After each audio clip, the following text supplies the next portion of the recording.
તે માટે પોતાને સાક્ષાત મળ્યું છે ભગવાન સ્વરૂપ તેને સદા દિવ્ય સાકાર મૂર્તિને સરે અવતારનું કારણ અવતાર એવું જાણવું. જેમ ન જાણે ને નિરાકાર જાણે બીજા અવતાર જેવા જાણે તો એનો દ્રોહ કર્યો કહેવાય. જેમ અર્જુન હતા તેને તો ભગવત સ્વરૂપનું બળ હતું અને યુધિષ્ઠિર રાજાને તો શાસ્ત્ર વચનનું બળ હતું.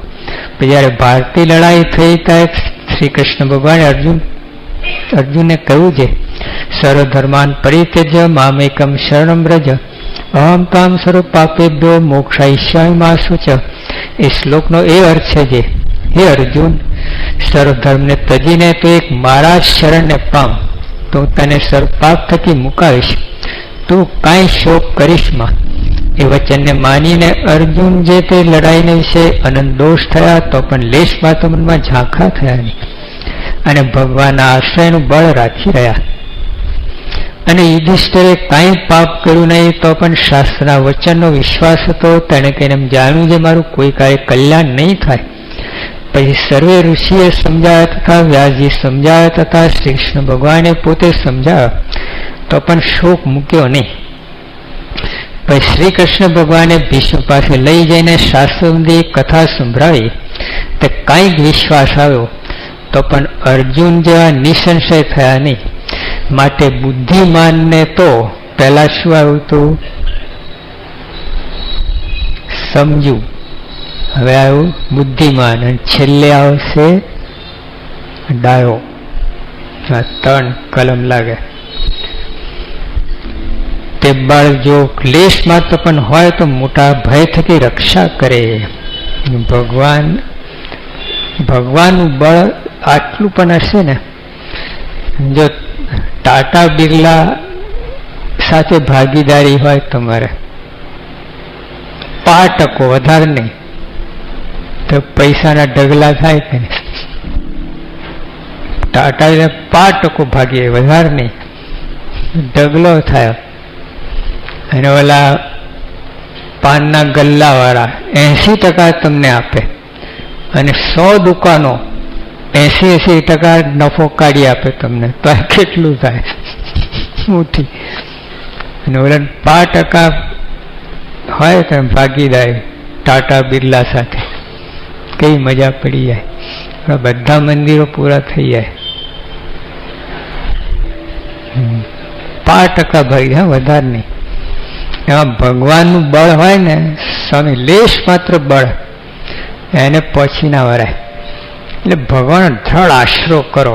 ટૂંકમાં ભગવાનની નિષ્ઠા કરો. ભગવાન નિષ્ઠાથી કાંઈ અધિક નથી, એકડો છે. હા, તમે 5 મીડા લખો, મીડું મીડું મીડું પછી 1 લખો તો કેટલા થયા? પહેલા મીડું બરાબર, 1 મીડો 2 મીડા 3 4 5 મીડા પછી એકડો, કેટલા થયા? બસ. તો એવું છે, ગમે એટલા મીડા હોય ને પાછળ હોવા જોઈએ મીડા, આગળ કામના નહીં. એકલા પછી 1 મીડો હોય તો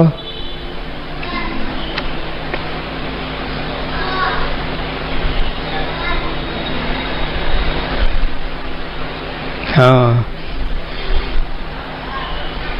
લાખ. બસ જો કઈ મજા આવે, લાખ. અને ઓલું 1 જ, આમ મીડું મીડું મીડું 1 જ. ભગવાનને આગળ રાખો, પછી જે તમે કરો, રાખડી બાંધો, આ કરો, તે કામ થઈ જાય. આજે શું છે? રક્ષાબંધન. આપણા માટે રક્ષાબંધન શું? સત્સંગમાંથી ન પડી જાય રક્ષા, બરાબર. સત્સંગથી જતા ના રહીએ, બાય બાય ટાટા, કાં તો ભાઈ ઢીલા ના પડી જઈએ. કાંઈ આવે સત્સંગમાં પણ પાછળ બેઠો એમ ઢીલા ના થાય. ચડતો ને ચડતો રંગ રહે, એ રક્ષા આપણી. તેવું ક્યારે રહે? ભગવાન, સંતો, હરિભક્તો દીવ ભાવ રહે ને, રક્ષા થાય. જેમ રાખડી બાંધો છો ને એમ દીવ ભાવ હોય તો રાખડી બંધાઈ ગઈ, જીવમાં રાખડી બંધાઈ. આ અહીંયા હાથમાં બાંધી રાખડી, એટલે જીવમાં દીવ ભાવ એ રાખડી જ છે. દીવ ભાવ છે ને રાખડી. દીવ ભાવ તૂટ્યો એટલે રાખડી તૂટી, એટલે ઉંદર કાતરી ગયો ને. એટલે તમારે કોની અભિમન્યુ રાખડી કાતરી ગયો લો, પછી પતી ગઈ. એમ આપણે દીવ ભાવ ઉંદરડા કાતરીને જોવાનું, રક્ષા જતી રહે. દીવ ભાવ એટલે રક્ષાબંધન. અને ગેરંટી આપું તમને, ચાલો બધા છે દીવ ભાવ તમને, હરિભક્તો સંતો બધા, કોઈ દિવસ સત્સંગ જવા નહીં. અને ખાલી એટલું નહીં, ચડતો ને ચડતો રંગ રહે, ગેરંટી આપું તમે. ચડતો ને ચડતો રંગ રાખવો હોય, આપણે 1 ની 2 દુકાન, 2 ની 4 દુકાન, 4 ની 8 દુકાન કરવી હોય, ચડતો ને ચડતો રંગ સત્સંગમાં દીવ ભાવ બધા માટે. આ ભ્રમની મૂર્તિઓ, જો તમે આગળ ના કહેજો આ તો લલવો છે, ઠાલીઓ છે, આમ છે, તેમ છે, પટેલ છે, વાણીઓ છે, પતી ગયો ચોકડી, કાંઈ ના થાય.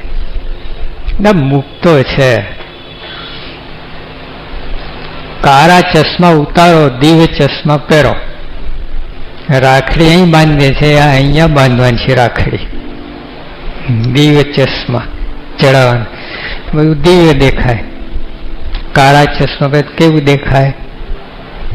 કાળું. લાલ પહેરો તો, પીળું પહેરો તો, લીલું પહેરો તો, અને દિવ્ય પહેરો તો દિવ્ય દેખાય છે. બધા મુક્તો દેખાય તમને. દિવ્ય ચશ્મા પહેન ફરો ને સત્સંગમાં, બધા મુક્તો દેખાય, અક્ષર મુક્તો. કાળા જ ગમે છે આપણને, ગોગલ સુંદર લાગે. લોકો કાળા ચશ્મા પહેરે ને, એમાં બદમાશ લોકો ખાસ પહેરે, દેખાય નહીં પાછળ, કોઈ ઓળખી ના જાય. આપણે નહીં કરણ. સત્સંગમાં દિવ્ય ચશ્મા પહેન ફરવાનું. હા છે. શ્રીજી મહારાજ બોલ્યા, સ્વામી મહારાજ શું બોલે છે?